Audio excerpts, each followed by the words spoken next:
দরকার করে মানে হচ্ছে তো এই মেলা তো দিয়েছিলাম ভিডিও করতে আগে সবাই কাজ করতে তারপর শুরু করতে আর তোমরা যেখানে ভিডিও দেখছো সবাই ছোট ছোট ভিডিও সেখানে কাজ লাগিয়েছি আলহামদুলিল্লাহ লাগিয়েছি আমি ভিডিও দিতে পারলাম তাহলে শুনতে দিছিলাম লাগিয়েছি আসসালামু আলাইকুম বন্ধুরা, তোমরা কেমন আছো? আমি ভালো আছি।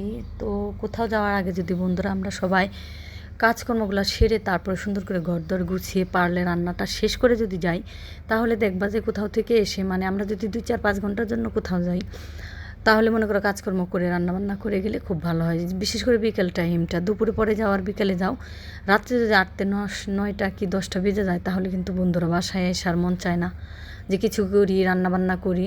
তো এরকম কাজ যদি সবাই যদি আমরা করে রাখি, তাহলে কিন্তু আমাদের অনেক ভালো হয়। তো বিশেষ করে দেখা যায় যে বাসায় এসে নামাজ কালাম থাকলে পরে হাত মুখ দিয়ে একটু রেস্ট নিয়ে খাবার খেয়ে ঘুমিয়ে থাকা যায়। আর যদি বাসায় এসে আবার নতুন করে রান্নাবান্না করতে হয়, তাহলে কিন্তু মেজাজ গরম হয় এবং আমরা যে বেড়াতে গেলাম ওটাও কিন্তু ভালো লাগা কিছু কাজ করে না, থাকে না। তো বন্ধুরা, তোমাদের সাথে অনেক দিন পরে আরও একটা ভিডিও দিলাম, কারণ মেলায় গিয়েছিলাম, বলেছিলাম যে আমাদের জয়দেবপুর কালিয়াকুড়ে বাণিজ্য মেলা হচ্ছে।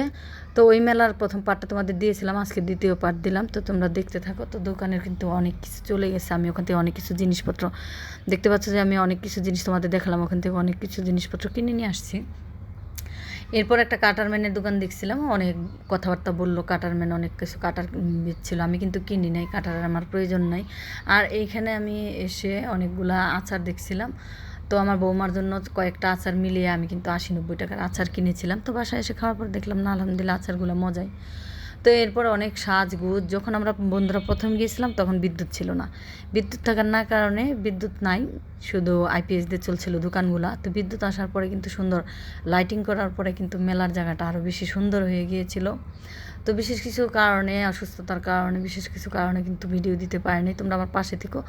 আর বন্ধুরা, যে যেখান থেকে আমার ভিডিওটি দেখছো, সবাইকে আন্তরিক শুভেচ্ছা, অভিনন্দন ও ভালোবাসা রইল। তো আমার পাশেই থেকো, ভিডিও দেখো।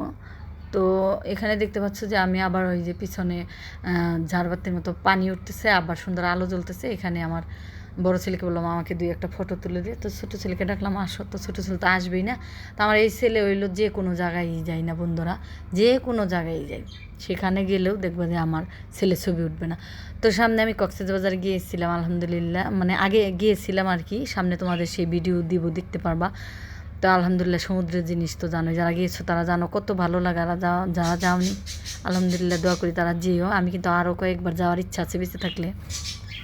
তো সেই ভিডিওটাও আসবে কক্সবাজারে, তোমরা দেখো। আর এখানে দেখতে পাচ্ছ যে আমার ছোটো ছেলেকে নিয়ে আমি ওই কক্সবাজার গিয়েও একই সেম, ছবি তুলবে না জোর করে ছবি তুলিয়েছি, আমি কি ছবি তুলতে আসছি, আমি কি ছবি তুলতে আসছি, এরকম করে।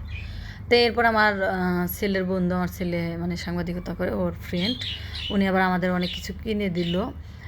কিছু খেয়েছিলাম। আর তোমার এই যে চিকেন ফ্রাইটা নিয়ে আসছিলাম বাসায় এসে, আর আমাদের রান্নাবান্না করে গিয়েছিলাম। আর এরপরে দেখা যাবে যে ওই চিকেন ফ্রাইটা দিয়েই কিন্তু আমরা আজকের রাতের খাবারটা খেয়ে নেব। তো আমার ছেলে বলতেছে আসো চলে যাই। এর ভিতরে আমি আবার আর একটু ঘোরাঘুরি করতেছিলাম। তো এরপরে দেখতে পাচ্ছি যে এখন আমরা বাহির হয়ে যাচ্ছি, যে ধন্যবাদ, আবার আসবেন। তো আমি কিন্তু আর যেতে পারি না, ইচ্ছা ছিল 2-4 দিনের ভিতরে আমি আবার যাব। তো আমার আর যাওয়া হয়নি, অনেক কিছু কেনাকাটা করতে চেয়েছিলাম। তো এরপরে মনটা আমার অনেক খারাপ হয়ে গেলো। এরপর আমরা গাড়িতে উঠে গেলাম, নিজস্ব গাড়ি নিয়ে গিয়েছিলাম বন্ধুরা। তো এর ভিতরে হঠাৎ করে মাথা বেঁধে রাখার কারণে গরমে আমার না বন্ধুরা একদম বমির ভাব, একদম পুরাদমে হয়ে গেছিলো। তো এখন আমি বমি করেই দেবো, এরকম টাইমে ছেলেকে বললাম গাড়ি থামাও, ঠান্ডা কিছু আমাকে কিনে দাও, না খেলে কিন্তু আমি এখন আর বাঁধবো না। তো এরপর আবার ছেলে আবার নাম ছিল না, আমাকে ঠান্ডা দিয়েছিল। তো ওগুলো খেয়ে আমার ছেলে খেয়েছিল, আমি খেয়েছি, আমার ছেলের বউ খায়নি। তো আগে তো মুখ বেঁধেও ভিডিও করতাম, আর এখন ভিডিও করতাম বলে এমনিতে মুখে বাঁধতাম। তো আমার শ্বাসকষ্ট থাকার কারণে এখন তো দিন দিন গরম বেড়ে যায়, তো মুখ বেঁধে রাখলে, মাথা বেঁধে রাখলে আমার অনেক প্রবলেম হয়, মনে হয় যে আমি এখনই মরে যাব। তো বন্ধুরা, বাসায় চলে এসেছি, দেখতে পাচ্ছ যে চিকেন ফ্রাইগুলা। তো ওগুলা আমি বাইরের খাবার খুব কমই খাই, বলছি যে তোমরাই খাও। তো সবাই ভালো থেকো, টাটা।